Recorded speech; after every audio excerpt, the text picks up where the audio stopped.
कण कण में है बस रहा तेरा रूप अपार।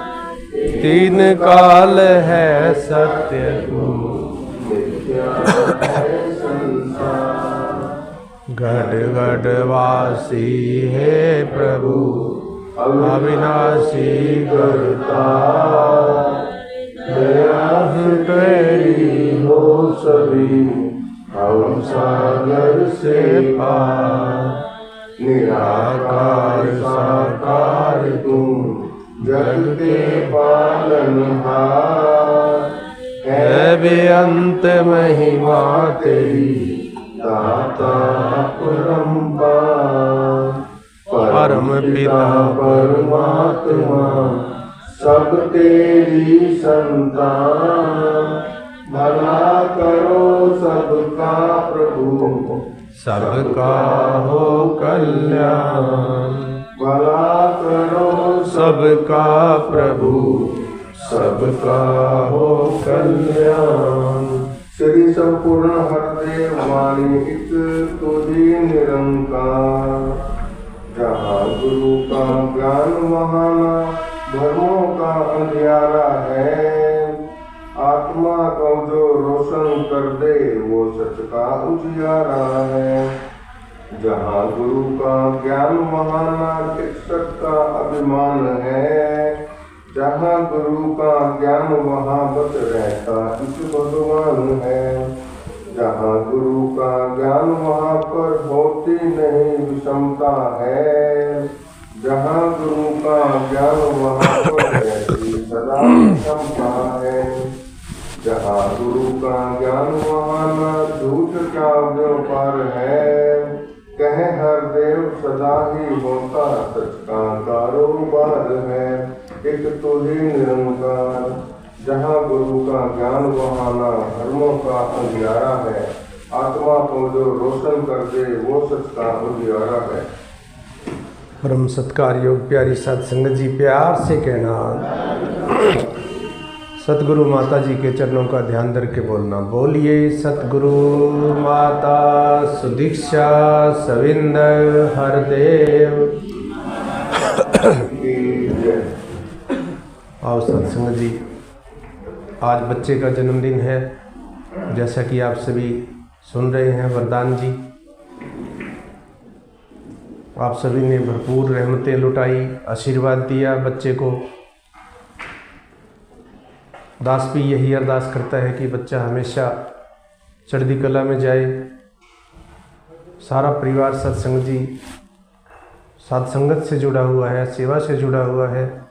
दातार और इनको बल बख्शे, बढ़ चढ़ करके सेवा सत्संग सुमरन करते रहें। आज सत्संग जी महात्मा सेवा का बहाना ढूंढते हैं। ये जन्मदिन का बहाना ढूंढते हैं। कोई जन्मदिन है, कोई शादी की खुशी होती है, कोई मुहूर्त करना है तो संतों महात्माओं की सेवा का बहाना ढूंढते हैं।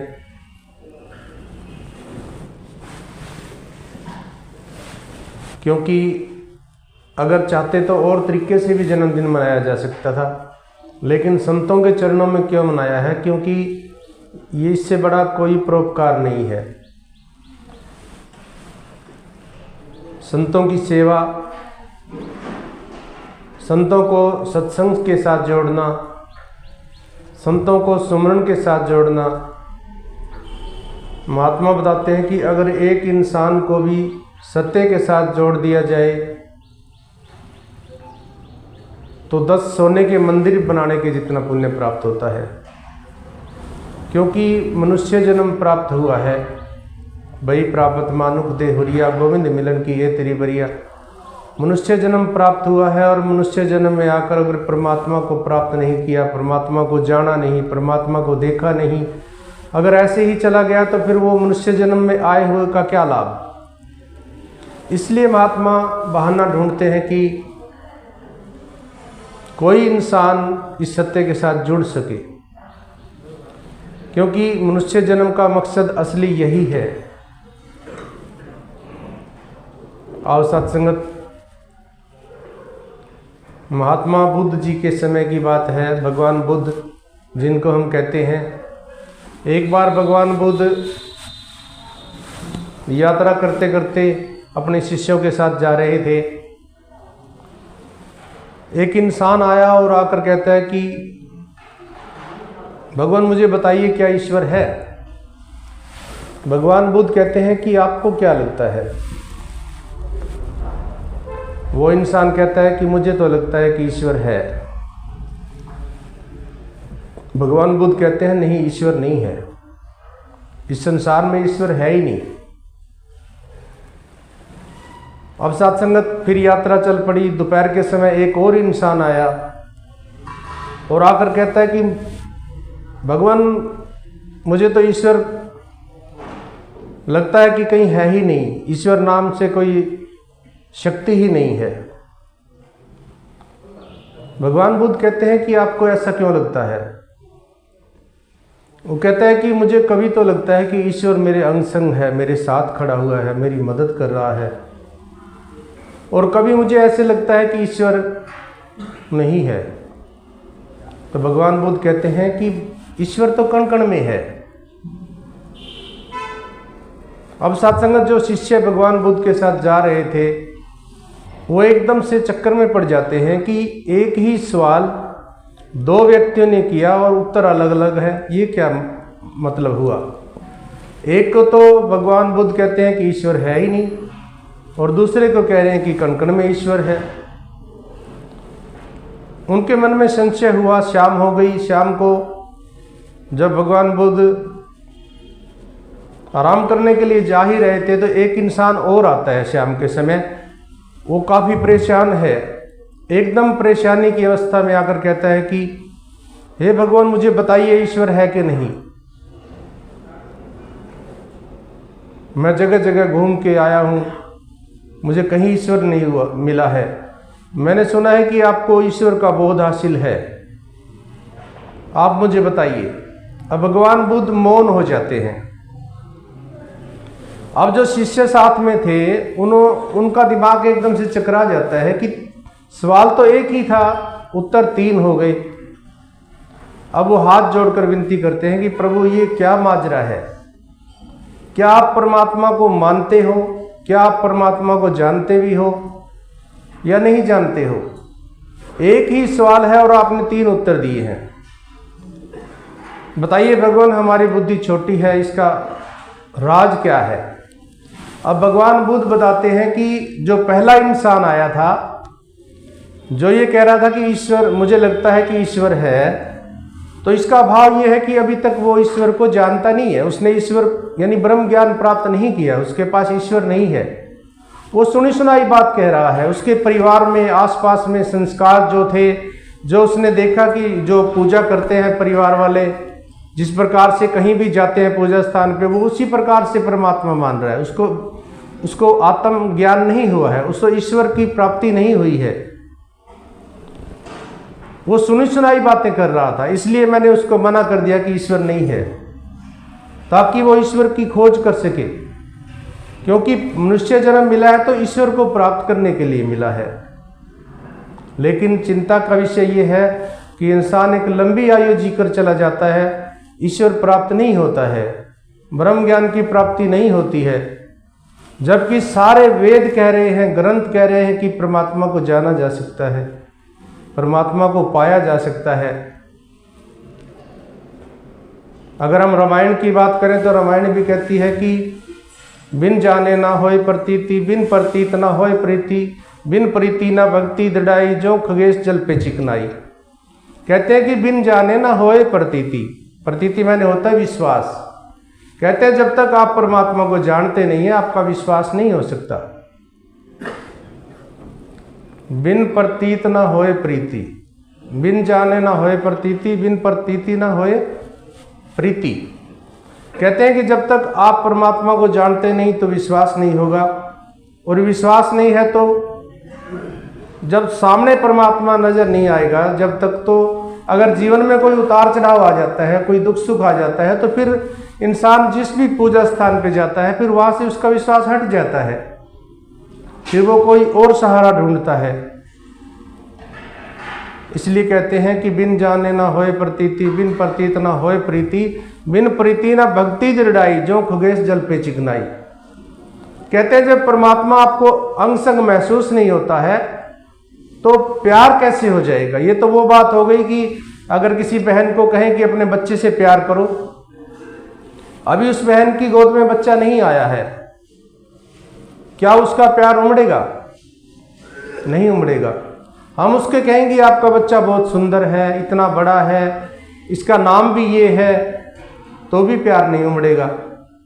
अब इसी बात को अगर दूसरी दिशा से देखें, अब उस बहन की गोद में बच्चा आ गया है, क्या उसको कहने की आवश्यकता पड़ेगी कि बच्चे से प्यार करो? नहीं, खुद ब खुद उसकी ममता उमड़ेगी। और साथ संगत सभी ग्रंथ पुकार के कह रहे हैं कि परमात्मा को जाना जा सकता है, तो भगवान बुद्ध कहते हैं कि अभी तक उसको जानकारी नहीं हुई है परमात्मा की। वो सुनी सुनाई बातें कह रहा है, जैसा माहौल उसको मिला, घर में परिवार में संस्कार मिले उसको, वैसा ही उसको उसने मान लिया। मैंने इसलिए उसको मना किया कि ताकि उसकी तलाश शुरू हो जाए, इसलिए मैंने उसको मना कर दिया। अब दूसरा इंसान क्या कहता है? वो कहता है कि मुझे कभी तो लगता है कि परमात्मा मेरी रक्षा कर रहा है, मेरे अंग संग है, परमात्मा मेरे साथ है, और कभी लगता है कि नहीं है। वहां मैंने उसको बताया कि परमात्मा तो कण कण में है, परमात्मा कहाँ नहीं है, परमात्मा तो सर्वव्यापक है। शहंशाह जी भी कहते हैं कि हर जर्रे विच सूरत तेरी, हर पत्ते ते तेरा ना, इधर उधर चार चुफेरे तेरी सूरत तकदा हाँ, चंदन दे विच खुशबू तू है, गंगा दे विच निर्मलता। साथ संगत जी, चंदन के अंदर खुशबू कहाँ से आई है? परमात्मा है, परमात्मा ने डाली है। वो फूलों के अंदर कोमलता कहाँ से आई है? परमात्मा का प्रमाण है ये।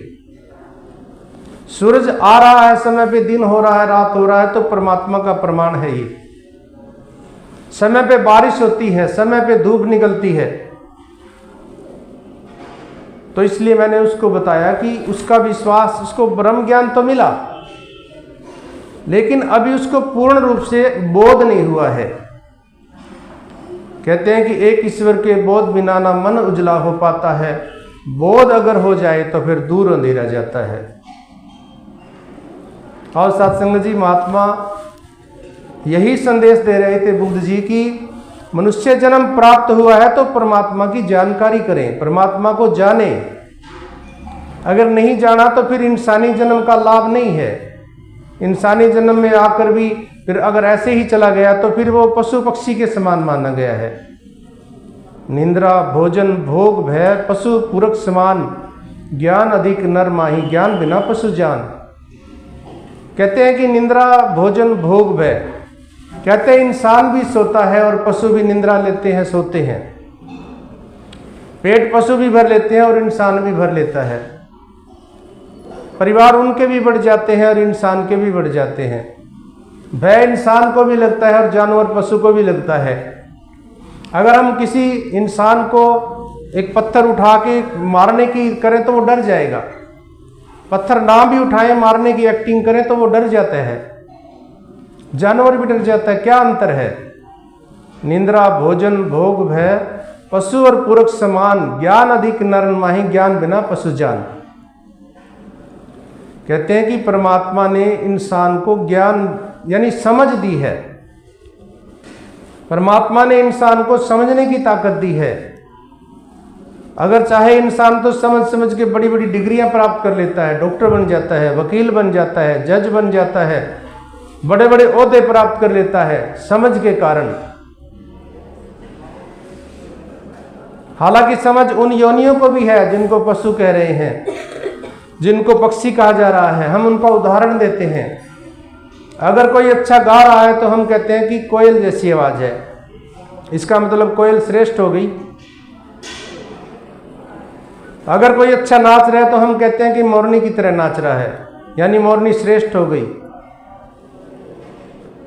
आप सत्संग जी, निंद्रा भोजन भोग भय पशु और पुरख समान, ज्ञान अधिक नर माही, ज्ञान बिना पशु जान।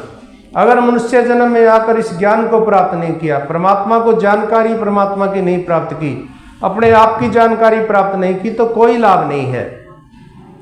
इसलिए भगवान बुद्ध कहते हैं कि मैंने इसलिए उसको कहा कि ताकि वो सिर्फ सुनी सुनाई बातों पे ना रह जाए। किसी ने कह दिया कि परमात्मा ऐसा होता है, शस्त्र से कटता नहीं, अग्नि से जलता नहीं, मिट्टी से मैला नहीं होता, अजन्मा है, अडोल है, विनाशी है, उसने मान लिया, लेकिन बोध हासिल नहीं हुआ है उसको। उसने उस स्वाद को चखा नहीं है, उसने उस अमृत को चखा नहीं है अभी तक। जब अमृत छक लेता है तो फिर वो एक हो जाते हैं, जीते जी एक हो गए, जीते जी आत्मा परमात्मा एक हो गई। जो छक लेते हैं, जो जान लेते हैं परमात्मा को। इसलिए बाबा हरदेव जी ने भी कहा कि एक को जानो, एक को मानो, एक हो जाओ। एक को तो जान लिया कि ये परमात्मा है, अब मानना भी है, मानना भी है कि मैं भी केवल शरीर नहीं हूं। और सत्संगत महात्मा कहते हैं कि हमें हर समय ये सवाल करना चाहिए अपने आप से कि मैं कौन हूं, मैं हूं कौन, मैं कहां से आया हूं। जब मैं इस शरीर को छोड़ूंगा, जब मैं मरूंगा तो कहां जाऊंगा। 5 की 5 चीजें पांचों में चली जाती हैं, छठा कहां जाएगा जो इसको चला रहा है। अगर जीते जी जान लिया तो मुक्त हो गए। कहते हैं कि अब तो जाए चढ़े सिंहासन, मिलबो सारंग पानी, राम कबीरा एक भयो है, कोई न सके पहचानी। राम और कबीर एक हो गए। और सत्संग जी यहाँ पर महात्मा कहते हैं कि तीसरे इंसान जो आया था, जो कह रहा था कि मैं तो बहुत जगह घूम चुका हूं, मुझे परमात्मा की प्राप्ति नहीं हुई है। अभी ये बात कर ही रहे थे कि सुबह वो इंसान फिर आ गया और फिर हाथ जोड़ के कहता है कि भगवान मुझे बताइए। उस समय भगवान बुद्ध कहते हैं कि रात को जब ये आया था, इसका सवाल ही गलत था। इसका सवाल क्या था कि मैंने सुना है कि आपने परमात्मा को जान लिया है, बताइए मुझे परमात्मा है कि नहीं।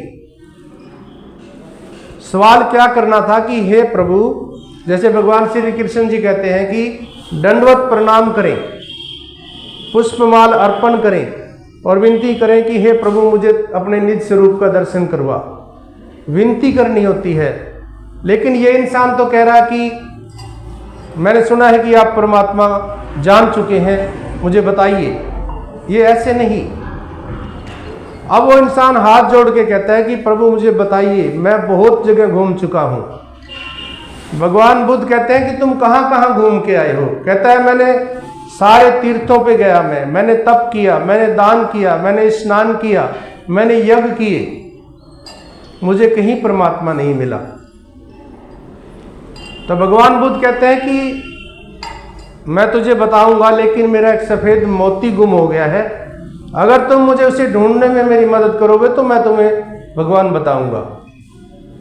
और वो इंसान कहता है कि ठीक है, वो ढूंढने लग जाता है मोती को।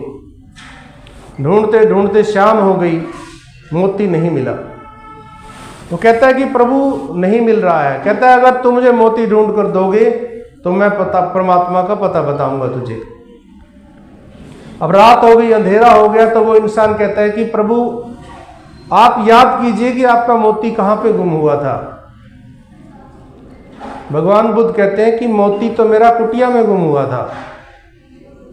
वो इंसान जुलझुला जाता है, गुस्से में हो जाता है कि आप भी कमाल करते हैं, आप बेवकूफ बना रहे हैं मेरा।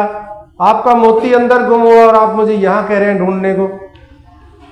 आप ब्रह्म ज्ञानी भी हैं कि नहीं है, पता नहीं आपको परमात्मा का पता भी है कि नहीं पता है। भगवान बुद्ध कहते हैं यही तो मैं समझा रहा हूं। तुम कहां ढूंढ रहे हो? पहाड़ों पे ढूंढ रहे हो, पर्वतों पे ढूंढ रहे हो। तुम यज्ञ करके परमात्मा को पाना चाहते हो, जबकि ये रास्ता है ही नहीं परमात्मा के पाने का। परमात्मा को पाना चाहते हो तो किसी जानकार के पास जाइए, जो परमात्मा को जानता है। जो परमात्मा को जानता है वो आपको जानकारी करा सकता है। जो जाने सो देहि जनाए। अब गाड़ी सीखनी है, मुझे ड्राइविंग नहीं आती है तो मैं कैसे किसी को सिखा सकता हूं? मुझे नहीं आती गाड़ी चलानी तो मैं कैसे सिखा दूंगा?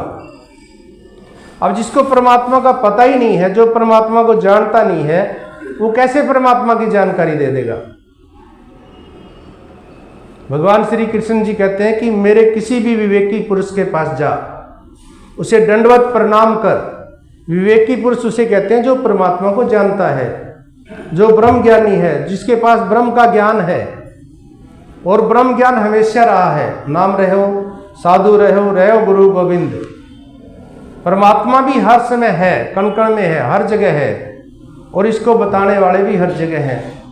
कहते हैं कि ऐसे विवेकी पुरुष के पास जाओ, उसे दंडवत प्रणाम कर, यानी कि उसको लंबा लेट जाओ उसके चरणों में और विनती कर कि हे त्रिलोकीनाथ, मुझे अपने निज स्वरूप का दर्शन करवा। वो विवेकी, वो महात्मा तुझे मेरे निज स्वरूप का तत्काल, यानी उसी समय जहां तू खड़ा है वहीं खड़े खड़े तुझे दर्शन करवा देगा। साथ संगत जी, भगवान बुद्ध भी कहते हैं कि तू ढूंढ कहां रहा था? परमात्मा तो हर जगह है, लेकिन जानकार की आवश्यकता है।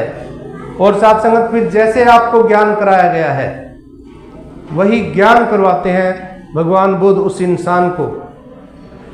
वही ज्ञान जो हमें मिला है, वही एहसास कराते हैं कि देखो रब कण कण में है। और साथ संगत जी, यहाँ भी यही संदेश दे रहे हैं जी, जहाँ गुरु का ज्ञान वहाँ ना टिक सकता अभिमान है, जहाँ गुरु का ज्ञान वहाँ बस रहता एक भगवान है। जब भगवान की प्राप्ति हो जाती है तो फिर एक हो गए, फिर दो नहीं है। या तो अभिमान मन में बसा सकते हैं या भगवान को बसा सकते हैं, दो नहीं रह सकते। इंसान चाहता है प्रेम रस पीना, प्रभु को प्राप्त करना तो चाहता है, लेकिन साथ में अभिमान को भी नहीं छोड़ना चाहता है। तो महात्मा कहते हैं कि एक म्यान में दो खड़ग, देखी सुनी न कान, पीना चाहे प्रेम रस और करना चाहे मान, तो दोनों नहीं हो सकते। क्योंकि परमात्मा एक है। इक्को सुनिया इक्को पढ़िया, इक्को पढ़िया इक्को डिठा, कौन कहे तू दोए, हस्ती छड़ के वेख बुलेशा, जिद नाम जपे तू ओ है। सात संगत जी, इंसान चाहता है कि हस्ती भी और मस्ती भी हो, नहीं, हस्ती मिटेगी तो मस्ती आएगी, नहीं तो नहीं आ सकती है जी। जहाँ गुरु का ज्ञान वहाँ पर होते नहीं विषमता है, जहाँ गुरु का ज्ञान वहाँ पर रहती सदा ही समता है। विषमता और क्षमता की बात आई है। जब गुरु का ज्ञान मिल जाता है तो फिर सारी दीवारें गिर गई। जैसे बाबा हरदेव जी कहते थे ना कि दीवार रहित संसार। दीवारें क्या है? मन के अंदर मेरी ऊंची जाती है, इसकी नीची जाती है, ये दीवार है। तेरे मेरे के भाव, जाति पाति की दीवारें, मैं मेरी की दीवारें, मैं बड़ा ये छोटे की दीवारें, ये सारी की सारी दीवारें गिर जाती हैं, फिर समता आ जाती है जी। जहाँ गुरु का ज्ञान वहाँ ना झूठ का व्यापार है, कह हरदेव सदा ही होता सच का कारोबार है। सत्संग जी, फिर सत्य को जान लिया, फिर जान लिया कि ये परमात्मा सत्य है और ये शरीर नश्वर है। ज्ञान का सूरज उदय हुआ तो जीवन में उजियारा है। फिर अंधेरे सारे मिट गए। हमारे पास भी जब ये ब्रह्म का ज्ञान नहीं था तो हम भी डरते थे, अंधेरों से डर लगता था। हम डरते थे, आज ये दिन है, आज मंगलवार है, नमक नहीं खाना, शनिवार है, तेल नहीं लगाना, शुक्रवार है, खटाई नहीं खानी, आज मोस है, आज ये है, आज वो है। हमें डर लगता था, हमें समझ नहीं थी। सतगुरु ने ज्ञान दिया तो सारी की सारी दीवारें गिरा दी, सारे भ्रम खत्म हो गए। आज हमें सारे दिन अच्छे लगते हैं। दिन कोई बुरा नहीं होता है, समय कोई बुरा नहीं है। समय क्या बुरा होना है? समय तो समय, इसका क्या बुरा होगा? जैसा मैंने बोया है वो मैंने काटना है। पूर्व में बोया है, पश्चिम में काटेंगे। अच्छे बोएंगे तो अच्छा मिलेगा, बुरा करेंगे तो बुरा मिलेगा। बोए पेड़ बबूल के तो आम कहाँ से पाए। ज्ञान का सूरज उदय हुआ तो जीवन में उजियारा है। ज्ञान का सूरज उदय हुआ तो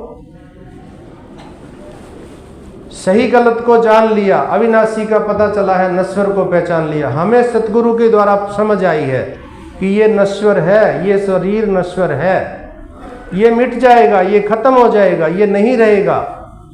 विचार करें, हमारे बुजुर्ग कहाँ हैं? मेरे दादाजी के दादाजी कहाँ हैं, शरीर उनका चला गया, ये भी नहीं रहेगा, मैं भी नहीं रहूँगा। तो आओ सत्संगत, मनुष्य जन्म मिला है तो ईश्वर की प्राप्ति करें। आपकी इच्छा यहाँ पूरी हो सकती है। पूरा सतगुरु इस ज्ञान को देके आवागमन के चक्कर को मिटा देता है, और जब सत्य का बोध हो जाता है तो फिर सत्य ही करता है। जैसा कि कल हमने देखा, सैकड़ों महात्माओं ने जा करके सफाई की पिंडारा धाम पे। जल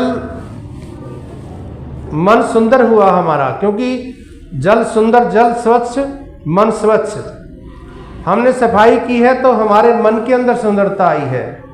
आज इंसान के पास समय नहीं है। आज हम किसी को कहें ये काम कर दो, कहता है मरने की भी फुर्सत नहीं है। और महात्मा 5-5 घंटे 6-6 घंटे वहां लगा के आए हैं, पूरे घाट की सफाई की है। क्यों? एक संदेश दिया गया कि जल अमृत है, जल स्वच्छ है और मन भी स्वच्छ रखना है। मन के अंदर सत्य को प्राप्त किया है तो इस सत्य को धारण करना है, केवल नाम के निरंकारी नहीं।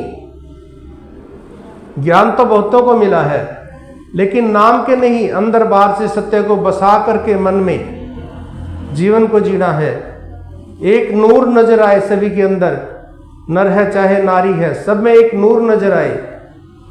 जब ये सत्य प्राप्त हो जाता है, सत्य पे चलता है, तो सारी दीवारें खत्म हो गई। दीवार रहित संसार बाबा जी कहते थे, वननेस यानी आत्मा परमात्मा एक हो जाए। आओ सत्संग जी, कृपा करो, आज 2 परिवारों की ओर से सत्संग है। आप परिवारों को आशीर्वाद दो कि वो हमेशा बढ़ती चढ़ती कला में जाएं, सत्संग सेवा सुमन करते रहें। और जितने भाई बहन पहुँचे हैं, आप संगत माँ के चरणों में अरदास कर रहा हूँ, सभी को सुख दो, दास को भी आशीर्वाद दो, हमेशा जीवन खुशियों भरा रहे, सुख जीवन में रहे, एहसास बना रहे। क्योंकि ये मनुष्य जन्म मिला है तो यूं ही ना गंवा के चला जाऊं। आपने बख्शिश की, आपने कृपा की, ये सच्चा सुच्चा ज्ञान बख्शा है तो जीते जी मुक्त अवस्था को प्राप्त कर पाए। प्यार से कहना था, तेरी ओट सहारा तेरा तन मन घोल घुमावा। ये विचार एक महात्मा तक पहुंचना चाहिए। अगर एक भी महात्मा का जीवन सफल हो गया तो आपको उसका पुण्य प्राप्त होगा। इसलिए इसको ज्यादा से ज्यादा शेयर करें, चैनल को सब्सक्राइब करें। धन्यवाद।